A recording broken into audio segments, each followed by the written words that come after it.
अस्सलाम वालेकुम, मैं हूं आपका मेज़बान अदनान हैदर। पाकिस्तान में जिस तरह के मामलात वो सियासी हों, आइनी हों या माशी हों, बहुत ज़्यादा मतलब तकलीफ दह मरहला है कि हम उन्हें बयान करने से भी कासिर हैं। और इस मरहले में अगर मौजूदा आर्मी चीफ ने एक साथ रहने की बात की, इकट्ठे रहने की बात की, तो हमने उस पर भी तनकीद शुरू कर दी है। एक तरफ सियासी तबका और एक गिरोह खड़े होकर कहता है कि ये नया पाकिस्तान है, और कुछ दूसरी तरफ लोग खड़े होकर कहते हैं कि नहीं, हमें पुराना पाकिस्तान।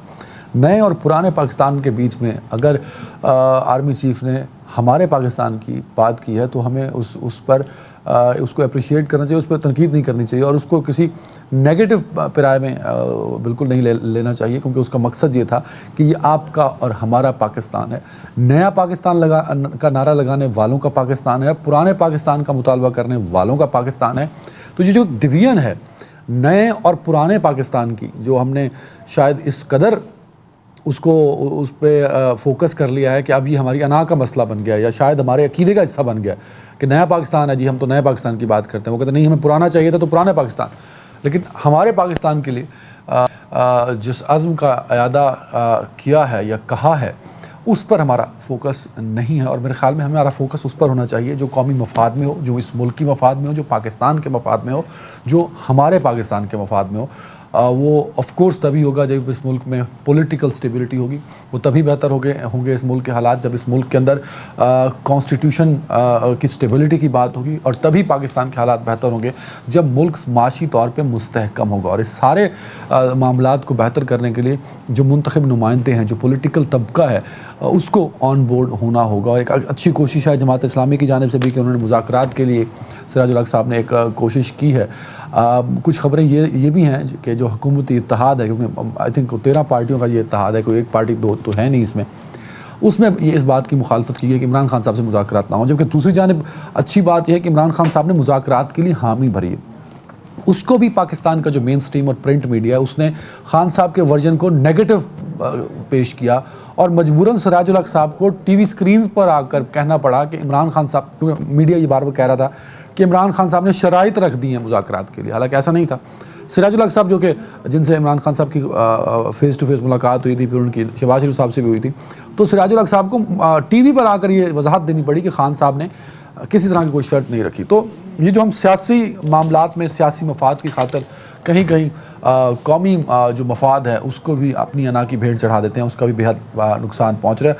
इलेक्शन कमीशन की एक रिपोर्ट जो इलेक्शन कमीशन ने जमा कराई है, उसमें उसने कहा है कि 14 मई को जो इंतखाबात हैं वो नहीं हो सकते, अक्टूबर में, सॉरी, नहीं हो सकते, अक्टूबर में इंतखाबात होंगे। साथ में उन्होंने कुछ सिक्योरिटी के रीजंस रखे हैं, कुछ फंड्स की बात की है, अनारकी फैलने का भी खदशा है। ये भी अभी तो ज़रा ऐसी खबरें आ रही हैं। सो इलेक्शन होंगे नहीं होंगे, अब तो मामलात वक्त पर होने वाला तो सवाल ही शायद अब ख़त्म हो गया हमारे और आपके जहनों से। अब तो ये सवाल है इलेक्शन होंगे या नहीं होंगे, होंगे तो कब होंगे। इस पर बात करने के लिए और मुल्क की हाल पर बात करने के लिए मुझे ज्वाइन किया है GDA से सीनियर मेंबर हैं और मेंबर नेशनल असम्बली भी हैं सायरा बानो साहिबा। सायरा साहब बहुत शुक्रिया वक्त देने के लिए। पाकिस्तान तहरीक इंसाफ से साबिक member national assembly Amjad Niazi साहब हैं। नियाजी साहब बहुत शुक्रिया वक्त देने के लिए। सीनियर सहाफ़ी तजज़ियाकार कमर चीमा साहब हैं। चीमा साहब बहुत शुक्रिया वक्त देने के लिए। सबसे पहले सायरा बानो साहिबा आपसे शुरू करना चाहूँगा। मैम, इस वक्त जो मुल्क की सियासी, माशी और आइनी सूरत हाल है, जब इस पर नज़र पड़ती है आपकी, बिकॉज जरा मेंबर नेशनल असम्बली, आप कानून साज हैं, तो कैसा फील होता है आपको और क्या लगता है कि हल क्या होगा? मैम अस्सलाम वालेकुम।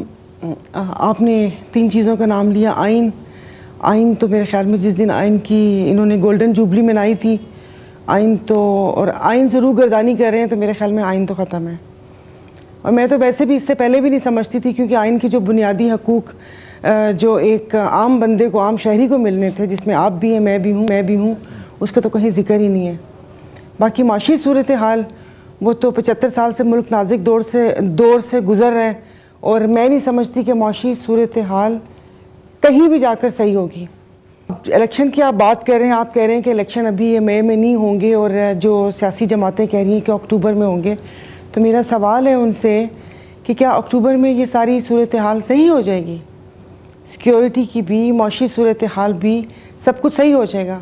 यानी कि वाघा बॉर्डर पे क्या कोई कॉन्सर्ट होगा जिसमें मोदी साहब आके बैठेंगे और जो दूसरा वाला बॉर्डर है अफ़गानिस्तान, वहाँ पर तो कॉन्सर्ट नहीं हो सकता, वो फूल भेजेंगे हमें, इसलिए कि हम लोग अपना क्या कहते हैं, गंदम, आटा, चीनी, डॉलर सब वहाँ भेज रहे हैं।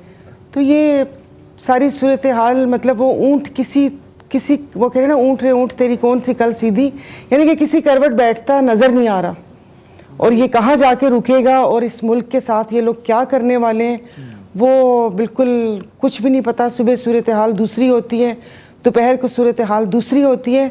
हम कराची के रहने वालों का एक प्रॉब्लम ये है कि हमें ये नहीं पता चलता, हमें लगती है गर्मी, हम पहनते हैं पतले कपड़े, लेकिन रात को हमें सर्दी लगती है, लेकिन और सुबह जिस वक्त हम नहाते हैं तो वो गर्म पानी से नहाते हैं, तो हमें मौसम का नहीं पता चलता।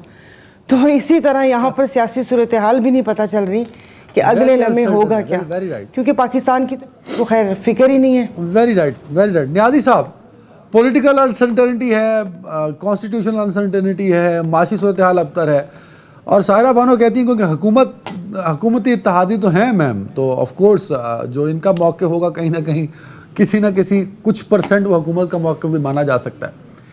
मैम का मानना यह है कि हम जानते नहीं कि हमने करना क्या है और होना क्या है, तो इस अनसर्टन सिचुएशन में क्या आपको लगता है पाकिस्तान जो इस वक्त मसाइल में गिरा है, कहीं मसाइल से बाहर निकलने की कोई उम्मीद नजर आती है आपको? बिस्मिल्लाहिर्रहमानिर्रहीम। अदनान, इस वक्त तो मेरे ख्याल में कोई भी ऐसा इंस्टीट्यूशन नहीं बचा जो बुरहान का शिकार ना हो गया हो। इवन अब तो सुप्रीम कोर्ट ऑफ पाकिस्तान जो है वो भी बुरहान का शिकार हो चुकी है, और जिस तरीके के साथ उसको डिवाइड करने की कोशिश की जा रही है, उस पर हमले करने की जो पूरी तैयारी की जा रही है, और फिर आपने देखा कि पार्लियामेंट जो है वो अपोजिशन से महरूम है। अच्छा, मईशत जो है वो मैं समझता हूँ डॉलर से महरूम है, डॉलर से महरूम नहीं है, डॉलर से महरूम है। और इसी तरीके के साथ आप इस वक्त कह सकते हैं कि पाकिस्तान में एक ऐसा वक्त आ चुका है जो वो एक है कि दुनिया जो है, इंडिया जो है वो आज अपनी मर्सिडीज जो है बना रहा है, जो उसके अंदर मैन्युफैक्चर हो रही है। यहाँ से वो कहता है कि जी हम 850 किलोमीटर जो है वो वन गो में जाएगी।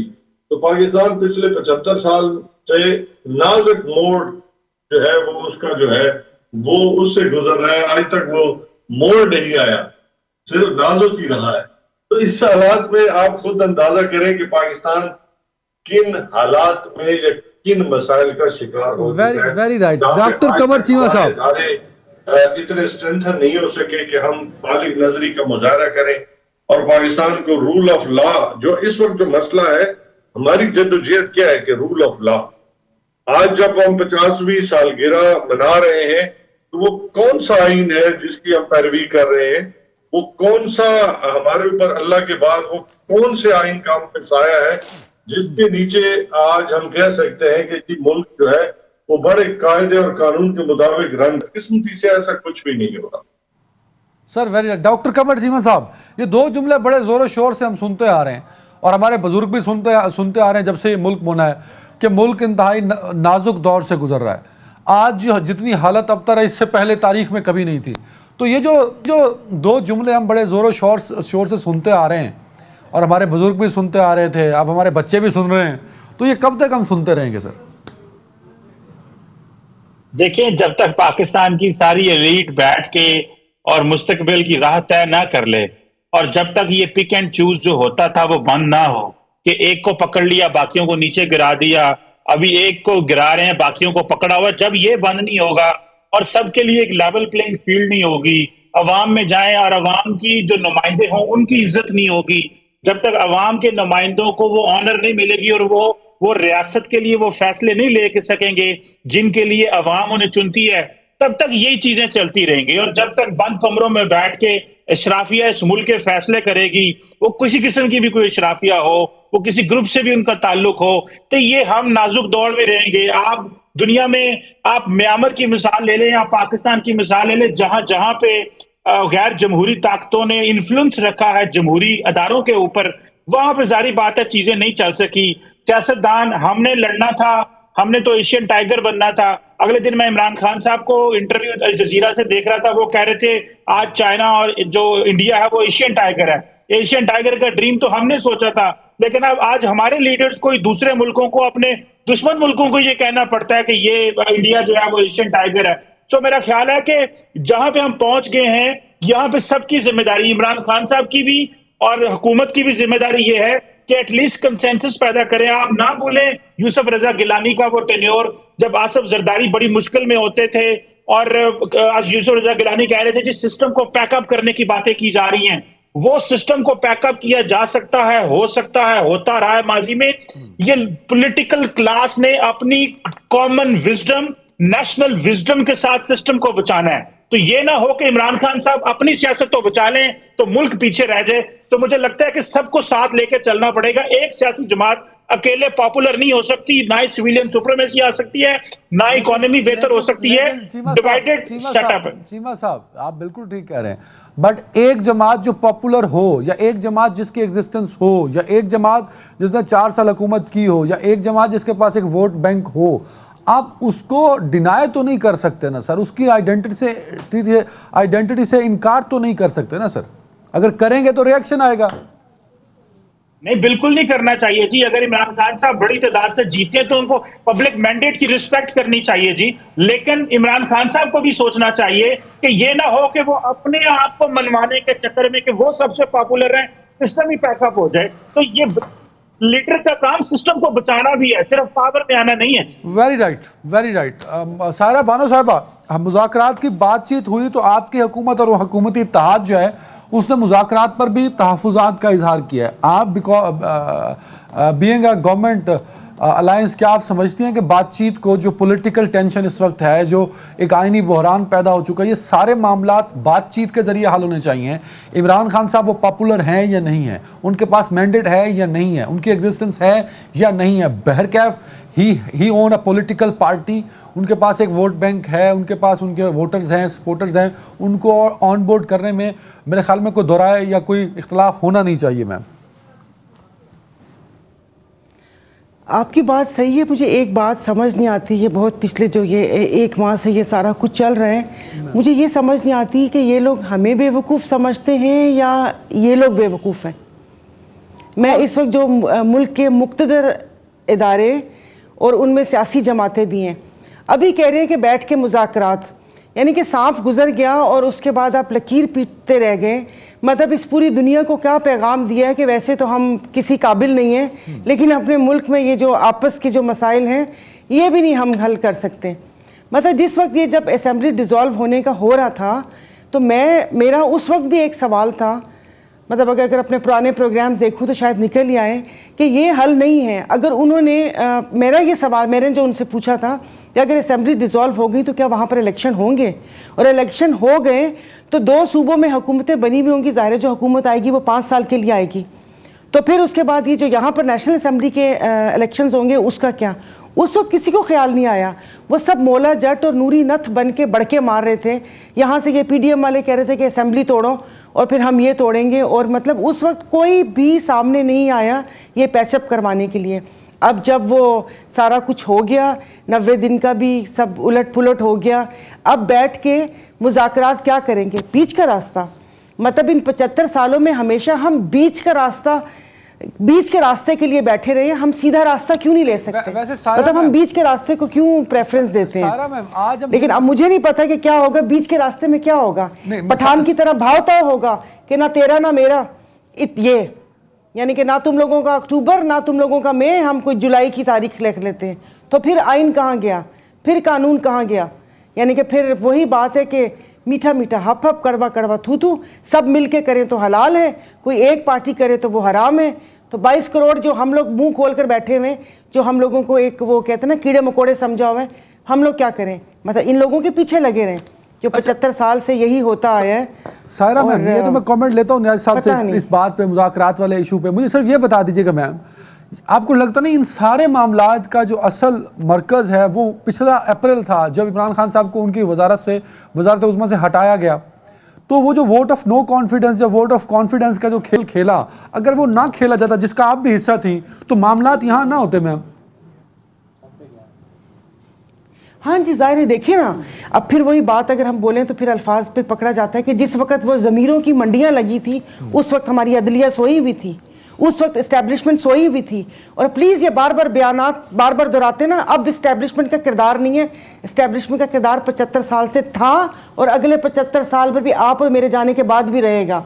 ये हो नहीं सकता कि वो कहें कि हमारा किरदार नहीं है और हम यकीन कर लें कि उनका किरदार नहीं है। तो ये उस वक्त सोचना था ना कि वो पाव भर गोश्त के लिए पूरा ऊंट क्यों ज़िबा कर रहे हैं, कि नहीं उनका वो था एक तरीके से दे देते रास्ता, असेंबली डिसॉल्व हो जाती, सब आ जाते इलेक्शन में। तब से मतलब वो करके, और जिस चीज़ के लिए वो लोग आए हैं और जिस क्रॉफर से बैठे हुए हैं और जो चीज़ें होती हैं। अब पिछले दिनों नेशनल सिक्योरिटी की मीटिंग थी, आपने ये न्यूज़ उसमें भी आई हुई होगी कि ये जो पिछले फैसले थे वो गलत थे। और मैं आपके प्रोग्राम में ये कह दूं, ये न्यूज़ शायद मेरे कोई बहुत क्या कहते हैं करम फरमा या मेरा बहुत ख्याल रखने वालों ने ये न्यूज़ नहीं दी, मैंने वॉकआउट किया था। अच्छा, नहीं दी। चित्राली साहब ने और गौस बख्श मेहर ने ये खड़े हुए थे और कहा था कि हम लोग वॉकआउट करते हैं। फिर मैंने पीछे मुड़ के नहीं देखा, वो लोग रुक गए, उनको रोक लिया गया। लेकिन मैं वाहिद बंदी थी जिसने सिक्योरिटी काउंसिल की मीटिंग से वॉकआउट किया था कि मुझे सवाल पूछने नहीं दिया था। मेरा सवाल जो था वो मैं आपको भी बता देती हूँ कि ये जो फैसला होता है ये फ़र्द वाहिद का होता है या इदारे का होता है। क्योंकि उससे पहले जिस वक्त बाजवा साहब ने टीटीपी से मुज़ाकरात के लिए कहा था तो ये मेम्बरान नहीं बोला था कि हमारी 80,000 जानों का क्या होगा। तो उस वक्त एक लफ्ज़ उन्होंने बोला था, तो उन्होंने तो उन दहशतगर्दों के साथ वो किया नहीं, दहशतगर्दों ने वो हमारे साथ कर दिया। तो वो फिर जो उनकी पॉलिसी थी और जो 1 साल से इन लोगों ने इक़्तिदार संभाला हुआ है, तो वो फिर पिछली पॉलिसी क्यों चलाई? 1 साल बाद इनको ख्याल क्यों आया कि वो पिछली पॉलिसी गलत थी? तो मैंने कहा मैं आपके प्रोग्राम में, आप ही के प्रोग्राम में ये न्यूज़ ब्रेक कर दूं कि मैं वाहिद बंदी थी जिसने वॉकआउट किया था नेशनल सिक्योरिटी उसकी मीटिंग से, जो भी इजलास हो रहा था मीटिंग से। बिल्कुल ठीक, इसलिए कि ना था और ना मुझे वो एक ये जो पीडीएम वाले बैठे हुए थे, इनको नेशनल सिक्योरिटी की मीटिंग बुलानी नहीं चाहिए थी। जिस दिन आइन की वो थी, उन्होंने एक 2B जज को, काजी फायज ईसा को खराब किया बिठा के, और उसके बाद जब असेंबली पूरी नहीं है, जो 22 मुनर्रिफ अरकान है वो इनकी बी टीम है, उनको साथ बिठा के बगल बच्चे बनाकर 3 तो हम लोग बैठे हुए थे। और आप नेशनल सिक्योरिटी की मीटिंग किसको दे रहे थे? पहले ब्रेक ले लो यार, न्याय साहब से फिर रिस्पॉन्स ले लूंगा, ब्रेक ले लो। वेलकम बैक नियाज़ी साहब। एक तो जो चीमा साहब ने पॉपुलैरिटी का जिक्र किया कि खान साहब और पीटीआई का फोकस खान साहब की popularity, of course he is very popular. तो जो कौमी मफाद है, जो मुल्की मसाइल है, उस पर तहरीक इंसाफ जो है वो उसको ओवरलुक कर जाती है। एक तो उस पर कमेंट कीजिएगा। दूसरा, इलेक्शन के हवाले से इलेक्शन कमीशन ने कहा है कि अगर मरहलावार इलेक्शन हो गए, मतलब असम्बलियों के 2 असम्बलियों के पहले हो जाएं, बाद में बाकी असम्बलीज और नेशनल असम्बली की हो, तो दहशतगर्दी का खदशा बढ़ सकता है। अभी क्योंकि बैलेट पेपर की तस्वीर के साथ जो एक तो वोटर लिस्ट है उनकी प्रिंटिंग भी रहती है और बैलेट पेपर की प्रिंटिंग भी है, और काफ़ी मामलात ऐसे हैं कि अक्टूबर से पहले मुश्किल नज़र आ रहा है इलेक्शन का इनेकाद। इलेक्शन कमीशन ये कहता है कि अक्टूबर की जो महीना है वो बड़ा फिजिबल है, सूटेबल है, मतलब इलेक्शन के लिए। ये इलेक्शन कमीशन का कहना है, इस पर ज़रा कमेंट कीजिएगा सर। हम पहले भी कह चुके हैं कि हम सुप्रीम कोर्ट के अंदर भी कि हम पार्लियामेंट में जाके जहां पे रिफॉर्म्स करनी है या जहां पे कोई नेशनल एजेंडा है उसमें हम बातचीत कर सकते हैं। उसके बाद भी खान साहब ने कहा कि सिवाय एक चीज, जहां पे एनआरओ का ताल्लुक है, जहां पे करप्शन केसेस है, उन पे बात नहीं हो सकती। इसके अलावा बातचीत के दरवाजे खुले हैं। लेकिन चूंकि हमारे, जब हम इनको ये कहते हैं तो ये समझते हैं, हमें ये कमजोर समझते हैं, हालांकि ऐसी बात नहीं है। आज पूरा पाकिस्तान की 70% से बहु आबादी जो है वो इमरान खान पे यकीन करती है, और अगर इमरान खान आज ना होते, अगर लोग उन पे एतमाद ना कर रहे होते, तो आपकी पोजीशन श्रीलंका जैसी होती, जहां पे वहां पे लीडरशिप नहीं थी तो इंतशार आ गया।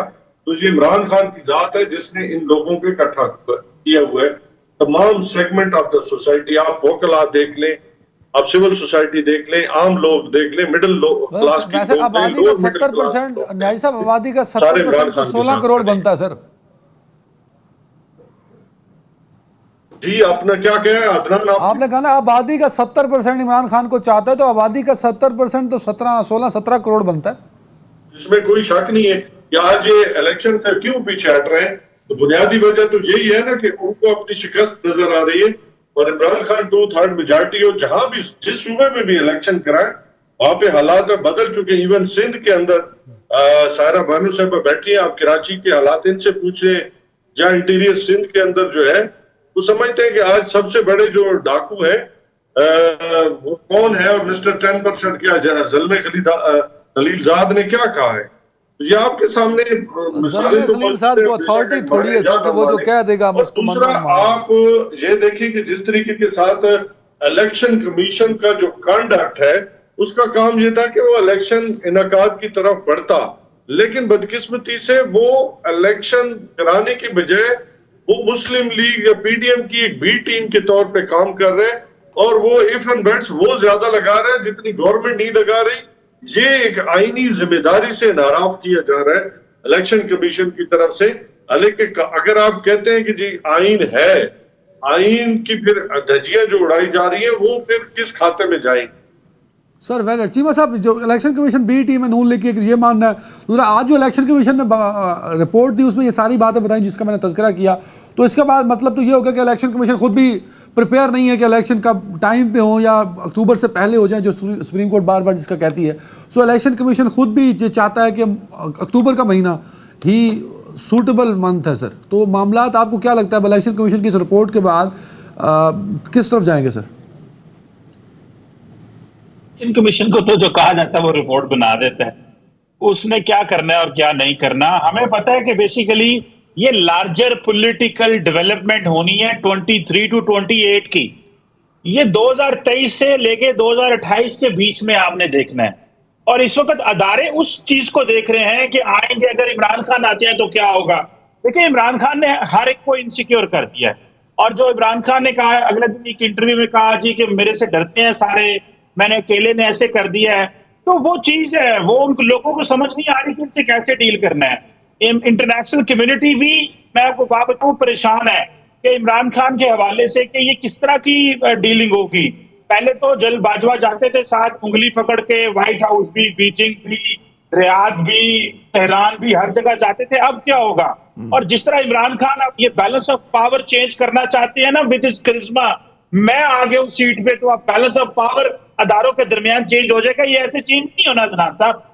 ये बैलेंस ऑफ पावर जो है ये बड़ा ग्रेजुअल प्रोसेस है, वो बड़ी जल्दी में है। वो 2018 में भी जल्दी में थे, वो 2013 में भी जल्दी में थे, वो 2023 में भी जल्दी है। सर आपकी थ्योरी मान ली जाए, चीमा साहब आपकी थ्योरी मान ली जाए, तो ये जो कॉन्स्टिट्यूशन ऑफ पाकिस्तान की ग्रीन बुक है, ये क्या रद्दी का टुकड़ा है सर? इसमें 90 दिन का तज़किरा है, इसमें इलेक्शन कंडक्ट का तज़किरा है, इसमें इलेक्शन कमीशन के रोल का तज़किरा है। वो सारी चीज़ें, आपकी थ्योरी ये कह रही है कि भाई वो सारी चीज़ें सेकेंडरी हैं, पहले बाकी मामलात को देखो और उसके अकॉर्डिंगली आप प्लान को सेट कीजिए। तो वेयर कॉन्स्टिट्यूशन स्टैंड सर, अगर आपकी थ्योरी में मान लूं? देखिए जी, कॉन्स्टिट्यूशन तो सुप्रीम है, लेकिन तो ना हुआ। देखना यह है कि आपके तो ना हुआ नहीं ना। जी नहीं, आप जिस प्लान की बात कर रहे हैं तो उसमें इलेक्शन, कॉन्स्टिट्यूशन का सुप्रीम हो गया। कॉन्स्टिट्यूशन सुप्रीम होता तो 90 रोज में इलेक्शन होते, कॉन्स्टिट्यूशन सुप्रीम होता तो ये करारदादें पास ना होती सुप्रीम कोर्ट के फैसलों पे सर। देखिए अदनान साहब, बात यह है कि अवेलेबल पॉलिटिकल एनवायरनमेंट में आपने सोल्यूशन निकालना है। ये जो सिविल मिलिट्री इम्बैलेंस है ये 2018 से खराब है, या ये कि जिस तरह मैडम बात कर रही थी 75 साल से खराब है? ओ भाई, 75 साल के सिविल मिलिट्री 2008 में, तो शुक्र करें 2008 से लेके अभी तक असेंबली मुद्दत पूरी कर रही है, वजीर आजम नहीं मुद्दत पूरी कर रहे, तो क्या? तो ये जो लॉस्ट स्पेस है, ये जो जगह छूट गई है, ये जो सिविलियन गवर्नमेंट्स ने, इमरान खान भी तो 2013 से लेके 11 से लेके मजे लेते रहे और वन साइडेड फैसले कराते रहे हैं, खुद हीरो बनते रहे हैं, नवाज शरीफ को विलन बना दिया, आज वो विलन बन रहे हैं, दूसरे हीरो बन रहे हैं। तो ये निजाम बंद होगा और ये सियासतदान बंद कमरे में बैठेंगे तो कॉन्स्टिट्यूशन पे इंप्लीमेंटेशन होगी। इस तरह नहीं इंप्लीमेंटेशन होगी कि इमरान खान पॉपुलर है तो अब इंप्लीमेंटेशन हो जाए। 2018 में क्या हो रहा था? जब नवाज शरीफ के साथ सब कुछ होता था तो तब भी तो कॉन्स्टिट्यूशन इंप्लीमेंट हो रहा था। आज इमरान खान की वजह से भी नहीं हो रहा। सो मैं तो इस चीज में हामी हूं, क्योंकि इमरान खान साहब सुनना नहीं चाहते, वो किसी की सुनते ही नहीं है, उनकी पार्टी में वो किसी की नहीं सुनते, मेरी आपकी वो कहां सुनेंगे? तो सारा साहब, आप एक तो जरा आपकी हुकूमत का हिस्सा है मैम, पूरा रमज़ान गुजर गया, सायरा मैम, गरीब आटे को तरस गया, चीनी को तरस गया, घर खाना पकाने को तरस गया, सब्जी लेने के गरीब के पास पैसे नहीं है मैम। आपकी हुकूमत गुर्बत पे, गरीब पे, बात नहीं करती, अवाम को रिलीफ देने पे बात ही नहीं करती। आपने वज़ीर आज़म को सलाम करने के बाद काबीना की शिकायत लगाई कि वज़रा की एक बड़ी टीम है, तो वो क्या आपकी शिकायत का अजाला हुआ कि नहीं हुआ कि आपके वज़रा काम नहीं करते? हम प्रेस कॉन्फ्रेंस तो बड़ी अच्छी करते हैं आपके इत्तेहादी वज़रा। एक तो आप मुझे कह रहे हैं मतलब मैं हुकूमत का हिस्सा, मैं तो अपोजिशन हूँ, हुकूमत का हिस्सा कब हूँ? आप देखें, मैं इस कॉन्टेक्स्ट में कह रहा हूँ कि आपने इमरान खान का साथ नहीं दिया, तो इसलिए मैं सबको कहता हूँ कि ये सारे हुकूमत वाले हैं सर। नहीं, खान का साथ नहीं दिया, हम तो आखिर तक दम तक खान के साथ थे। आप खुदा करे कमेंट्स में लिखे हुए होते हैं, उसमें तो लोटी लिखा हुआ होता है कि 22 करोड़ खा लिए लोटी तुमने। नहीं, सायरा मैम कहाँ थे? हमने वोट ऑफ नो कॉन्फिडेंस में उनका साथ थोड़ी दिया, हम तो आखिर दम तक खान साहब के साथ थे। वो उन्होंने रिजाइन दिए, हमने रिजाइन नहीं दिए। मैं हुकूमत का हिस्सा थोड़ी हूँ, मैं तो एक अकेली अपोजिशन हूँ। आप प्रोग्राम कर रहे हैं, आपको बुला लिया आपने, आपको मेरे बारे में डिटेल ही नहीं पता। नहीं, आई नो दैट। नहीं, मैं मेरा कॉन्टेक्स्ट नहीं समझिया भाई। आप उसका हिस्सा हैं जहां ये सब कुछ हुआ, जहां गरीब का कत्ल हुआ, जहां कॉन्स्टिट्यूशन का कत्ल हुआ, जहां इमरान खान साहब को जिस तरह निकाला गया, उस फ्लोर का हिस्सा तो नहीं ना मैम आप? तो क्या आवाज उठाई उसके ऊपर? हाँ तो जाहिर है क्यों नहीं उठाई। मतलब एक ये आवाज उठाना ही, आप सिंध में रहकर उनकी सारी ऑफर्स को ठुकरा देना और खान साहब के साथ खड़े होना। अभी भी मतलब जैसे शाह महमूद साहब आए हैं, हमारी क़यादत से मिलते हैं या बातचीत है या आपके सामने ही है, मैं तो जितनी मेरी हिम्मत और कोशिश एक बंदे की हो सकती है उस हिसाब से मैं आवाज़ भी उठाती हूँ और उनको शर्म दिलाने की कोशिश भी करती हूँ। अब वो नहीं आए तो वो उसमें मेरा कसूर नहीं है कि उनको नहीं आ रही, लेकिन ये कि अब इसमें एक थोड़ा सा ये है कि थोड़ा सा आवाम को भी कदम उठाना पड़ेगा कि 10 रुपये पेट्रोल बढ़ा, मैंने तो कल्ले फाड़ फाड़ के अपना गला बिठा दिया, लेकिन यहाँ पर कोई आवाज़ ही नहीं आई। कोई एक दिन के लिए रुक जाता, एक दिन के लिए अपनी बाइक्स और गाड़ियाँ रोड पे खड़ी कर देते तो थोड़ा सा इनको समझ आती। और सारे काम कल्ली मैं तो नहीं करने ना। बट मैम जो जितनी पॉलिटिकल एक्टिविटीज इस दौरान सारे रमजान के बीच में होती रही, आप 10 रुपए कह रही है, 35 रुपए बढ़ गया मैम, किसी ने बात नहीं की। हमारा फोकस सिर्फ पॉलिटिकल एक्टिविटीज पर है कि सियासी तौर पर क्या हो रहा है। हाँ जी यही है, यहाँ पर तो ऐसे लग रहा है, आई एम सॉरी। और इसमें जो हमारे एंकर पर्सन है, मैंने अभी ट्वीट भी की थी, बड़े बड़े वो कहते हैं ना जय्यद एंकर, मतलब जो संडे बाजार भी जाते थे, जो पेट्रोल भरवाते थे, उनकी आंखों से आंसू भी आते थे, वो शायरी भी करते थे, वो सब कहाँ सोए हुए? उनको अब ये महंगाई नजर नहीं आ रही कि अब हमारे पाकिस्तान में हमारे पाकिस्तान में महंगाई कहाँ से कहाँ चली गई है। एक गरीब आदमी छोड़े, अब सफर वाली अयाशी तो बहुत वो होगी कि जो यहाँ से मजदूर जाते थे, आपको पता है कि कराची एक वो मिनी पाकिस्तान है। वुज़रा की काम नहीं करते, वो प्रेस कॉन्फ्रेंस इतनी अच्छी करते हैं। नहीं, वो बेचारे उनको खुद ही नहीं पता चलता, वो बोले किसी और को बैठने को बैठ वो जाते हैं। मैं तो कहती हूँ शायद कुछ और किसी ने किसी को डांटा तो शायद वज़ीर आज़म साहब ऐसे हो जाएंगे। वहां पर आपको पता है सुख और शांति है। ये प्रेस कॉन्फ्रेंसेस में लगे हुए, एक बंदे को उसके खिलाफ ये ऐसी जुबान इस्तेमाल करने में लगे हुए, बजाय कि आप आवाम को अपने काम और कारकर्दगी दिखा दे ताकि आवाम को पता चले कि भाई ये कितने अच्छे लोग हैं। सब गालम गलोच उसमें लगे हुए। मजे दो पार्टी कर रही हैं, एक पीपल्स पार्टी और एक JUI। वो कहते हैं खामोशी से सर निवाड़े, वो अपना काम वो कर रही हैं।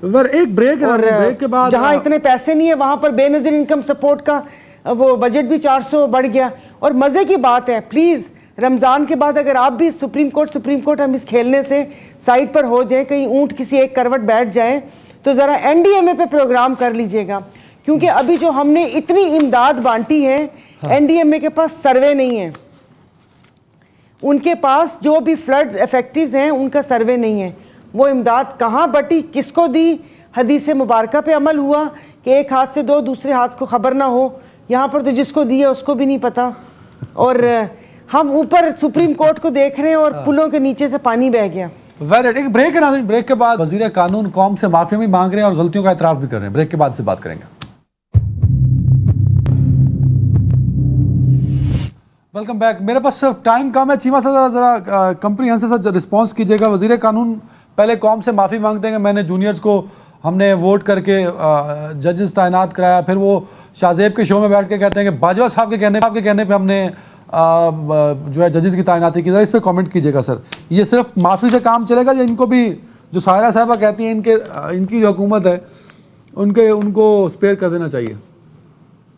देखिए, नहीं, पहली बात तो यह है कि जो तारड़ साहब ने किया उसके बाद उनके अपने जो वकील उनसे बड़े खिलाफ हो गए और उनके अपने मामलात खराब हो गए, तो वो बेसिकली उधर भी माफी तलाफी कर रहे हैं अपनी कम्युनिटी के अंदर भी। और दूसरा, उनको पता है बाजवा साहब कन्वीनियंट टारगेट हैं, वो चले गए हैं, सब आज पकड़ उनके बारे में बात कर रहे हैं, तो उन्होंने भी वो बात कर दी।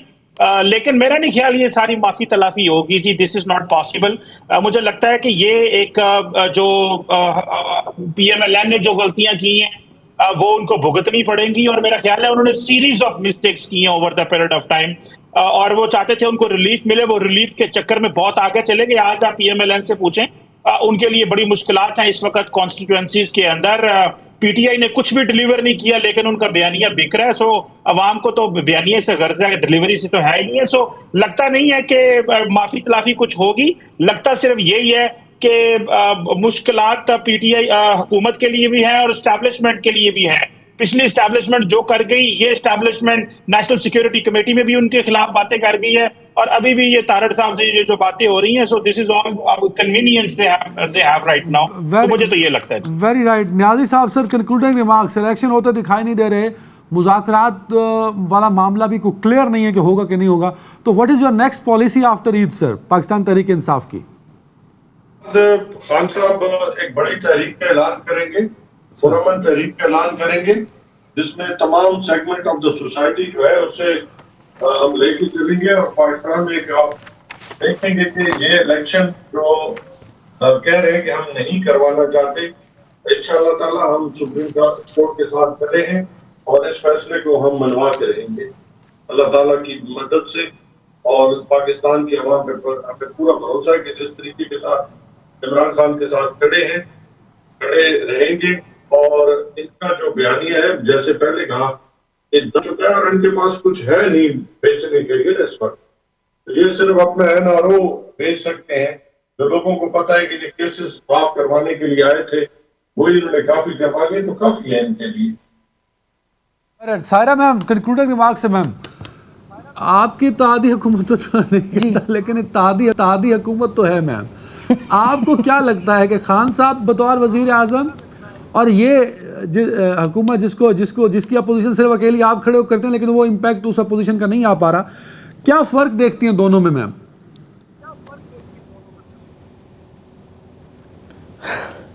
दोनों में फर्क सुनिएगा, अब आप फिर वो कहते हैं ना कि बात बहुत ही वो हो जाएगी। होता दरअसल ये है कि हम बद्दू के खेमे में रहते हैं, तो जब एक ऊँट आके हमें निकाल देता है तो हम उससे दूसरा गब्बी ऊँट ढूंढते हैं और उसके कंधे पे सवार होकर अपना खैमा लेने की कोशिश करते हैं। या तो अपने बलबूते पे अपना खैमा लें, फिर तो सही है। अगर किसी के कंधे पे सवार होकर खैमा लेने, तो ऐसे ही कमोबेश हालात होंगे। आपको लगता है कि इस हुकूमत में कैपेसिटी है मैम कुछ डिलीवर करने की? क्योंकि खान साहब को तो इसलिए इन्होंने निकाल दिया और एक इत्तेहादी बड़ी हुकूमत बना दी, और हमें बड़ा फख्र है कि ये इत्तेहादी हुकूमत जो है पहली दफ़ा इतना बड़ा इत्तेहाद बना के अवाम को रिलीफ दे पाएगी, या वो जो इमरान खान साहब नहीं कर पाए वो ये हुकूमत कर पाएगी मैम? नहीं जी, अवाम को कोई रिलीफ नहीं दे पाएगी। ये तो जिस दिन इन्होंने कहा था, मुझे तो वो कहते ना कि सारे हम लोग चले गए थे, वरना एक ही फिक्रा बोलना था कि रोटी खुल गई जे। तो 4 साल सूखे में गुजारे हैं यहाँ पर। आपको कैसे बताऊं, एक बहुत पहले अनवर मकसूद साहब ने फैमिली प्लानिंग का मतलब समझा दिया था कि ये फैमिली प्लानिंग को दूसरे हिसाब से लेते हैं कि अपनी फैमिली की प्लानिंग करना। तो जहाँ पर अपने बच्चे और अपना ख़ानदान आगे हो, तो फिर हम वहाँ पर क्या बेचते हैं? 22 करोड़ आवाम क्या बेचती है? आटे की लाइनों में मरेंगे हम, सब्सिडी दे देंगे, चीनी फ्री दे देंगे, 10 रुपये बढ़ा के 5 रुपये कम कर देंगे, हम लोग नाचते निकल आएंगे। नहीं तो 2 PSL के मैच करवा देंगे, हम फिर नाचेंगे, और नहीं तो 2 छुट्टियाँ दे देंगे। बहुत शुक्रिया मेरे तीनों मुअज़्ज़िज़ मेहमानों का। ख्याल रखिएगा। अल्लाह हाफ़िज़।